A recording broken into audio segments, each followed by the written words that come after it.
So before we talk about this mod, I want it to be clear that this is for the new analog cars with this new board. This is not a digital board. It looks like it, but it isn't. I believe last year a couple cars, and now this year the analog cars are coming with lights, which I think is great. You don't have to buy the digital version. But they've created a new board just for that. So this mod is only going to work, in this case, with these boards with this configuration. So I just wanted to make sure that we cleared that up before we move on.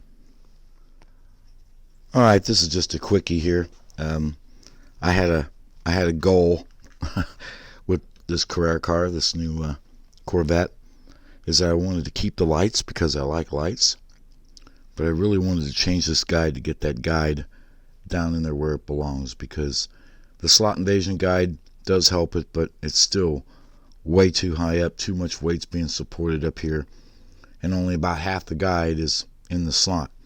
So I always like to change that. So I went ahead and did my guide adapter mod using the CG Slot Cars adapter. In this case, I used a sliding plus guide. Worked out just fine. Super glued it in place. As far as the wiring goes, these lights will not take 12 volts. You'll burn them out. I tested the circuit board, and the rears are getting about 2 volts DC, and the fronts are getting about 3. So what I did was I ran the wires direct here from the guide back here to the motor.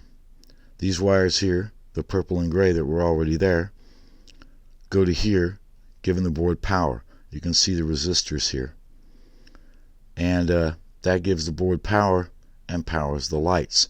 The only thing that happens, as you can see here, I cut away the red and black wires. I got rid of that circuit. The only downside to this is the polarity switch doesn't work anymore, which is fine by me because, you know, I just never use it anyhow. So now I have the lights. They work just fine. Not an issue. It's exactly what I wanted. Plus I got the guide down there where I wanted as well. That'll help with the performance. So pretty simple little circuit. Just as long as you don't care about the polarity switch, it's an easy solution to have the best of both worlds.